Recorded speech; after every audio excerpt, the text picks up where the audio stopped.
Let's move on to our second story now. And should white people be banned from translating black poets? Poets like Amanda Gorman. The loss we carry, a sea we must wade. We've braved the belly of the beast. We've learned that quiet isn't always peace. And the norms and notions of what just isn't always just is. And you're a skinny black girl descended from slaves and raised by a single mother, can dream of becoming president, only to find herself reciting for one. Amanda Gorman there, reading The Hill We Climb at the inauguration of Joe Biden back in January. The poem resonated with many people, and Gorman's publishers were having it translated into 17 languages when suddenly their plans were attacked on Twitter by Janice Duell, a self-described cultural activist from the Netherlands who has less than 3,000 followers. She complained that the Dutch translator, Marieke Lucas Renveld, was the wrong choice because she's white. Marieke, who is the youngest author to win the International Booker Prize, pulled out as a result. All of the other translators, including the Catalan translator, Victor Obiols, and the Spanish translator, Nuria Barrios, have since found themselves dropped by Gorman's publishers. Let's bring in our guest now. We have Carl McLaughlin with us. He's a translator and a language lecturer from Manchester Metropolitan University. We also have Joy Villa, a conservative singer-songwriter who's actually in South Africa right now. Welcome to the show, both of you. Much appreciated. Carl, I'd like to start with you. As far as has been reported, this wasn't even a decision that Amanda Gorman was behind. She actually chose these translators herself. They're all very qualified people. Do you think it's a sad day when they capitulate, the publishers capitulate to pressure on social media? I'm not sure whether sad would be the word I would use. I think it is another example of where many fields are taken away from their original purpose and are drawn in, if you like, to an intricate web of political and ideological relations. It's far from the first time that it's happened in translation, and I'm sure it won't be the last. If you're a translator, your job, presumably, is to think about not just the perfect translation, but also the meaning, the energy, the essence behind it. And you also have to understand the culture and the people for whom the poem is being translated into. So some of these people are going to know their own environments very, very well and will be preeminent in explaining it to their own people. Yes, this has been a discussion that's been raging for years in the world of translation. There is no disputing that cultural awareness is crucial to good translation, but I think the debate here is whether that awareness can only be derived from having the same profile as an author, and by profile I mean gender, race, ethnicity, etc. And then that person would have to also have a similar profile to the people they're translating for, and that's almost impossible, isn't it, to be everything to everyone? True, the purpose of translation is to have cultures expand into other spheres, to give more and more people access to those cultural manifestations. And clearly the world is so diverse that they will not always be the same. And that is the job of the translator, is to get that across. And to make that leap of imagination.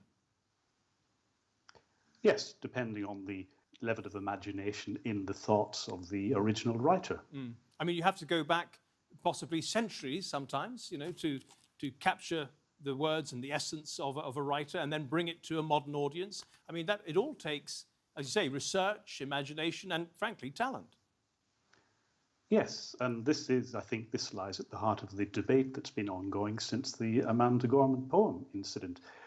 Can somebody who lives in the 21st century accurately translate the words of somebody who wrote in the 17th century? And I speak from experience here because I translate poetry by a 17th century female author, and there are those who would argue that I can only do that if I'm from the 17th century and if I'm female, because only in those two conditions can I understand the full message of that author. That is a possible criticism of me translating that author. Joy, you're a recording artist with, you know, you want to bring your work to a global audience. So I don't know if you've had the need for translators, but I mean, if you did, what would you be looking for? Well, I'm actually a poet as well, and I have a poetry book that's out, an ebook. And I also have a best-selling book called Kick-Ass Conservative, and I do want to get it translated into multiple languages. What I would look at is not the gender, nor the race, nor the background of the individual translating, but do they have a mastery of the language, the understanding of my language, the original language that I wrote it in, and a mastery of their language. And all they have to do is simply be able to know the definition of the words and have a somewhat literacy of the culture. But I mean, this can be a light literacy. This doesn't have to be, you've lived my experience with all my racial backgrounds. I mean, that would be impossible. That's like saying you have to be a pregnant woman to translate the works of another pregnant woman, or to write a book on pregnancy, or translate. We're not even talking about writing the book. We're talking about translation here, which is language. And yes, you do want to have an amount of literacy of the culture, but to say you have to be that thing to translate that thing, hypocrisy at its finest. Again, so as far as we know, Amanda Gorman actually handpicked these translators because they were talented, and for example, the Dutch one, she had felt some kinship because she was a young author and extremely accomplished. So if it's not her, and the publishers have given in to social media pressure once again, I mean, what does that tell you? Where is it going to end? It's ridiculous. I mean, this is cancel culture. This is how it bleeds into every living thing. It's like a cancer. If you don't cut it out at the beginning, it will kill everything. And this is going to just go like wildfire, because people are not stopping. They're not checking it. They're saying, oh, well, because this person is white. This person, by the way, was gender neutral, the first person they chose. So, I mean, it's not that the person was gender neutral and not a woman, even though she's writing about women's experience. It's that they weren't Black, but they're translating to the Dutch language. You don't have to be the thing to translate the thing. I've always said, like, cultural appropriation gets thrown around. That's like saying you can't wear a garb that has an Asian theme unless you are Asian. But if you ask an Asian person, they will be honored that you would honor their culture. So this is actually an honor, and unfortunately, it's out of Amanda Gorman's hands. You know, she chose from a group of people that she liked, and the publisher still wanted to be extremely woke about it. And there's no real Joy. There's no real pushback against this. Nobody's saying that this is wrong or in any way racial profiling. There won't be. No, there won't be pushback, because this is something that, you know, everyone just goes along with. Oh, hashtag Black Lives Matter, hashtag wokeness, hashtag feminism has beaten us down to the point where, common sense doesn't make sense anymore. Common sense is now racist. Common sense is now misogynistic. This is common sense. This should never have bled into the translation world. But unfortunately, that's how it is. Next thing you know, you can only be a Black woman to read her poetry, or you're a racist. Joy Villa, Carl McLaughlin, thank you very much for your contributions to The Nexus today. Well, thanks for watching our program. If you liked it, please give it a thumbs up, share it with your friends and family, and even subscribe.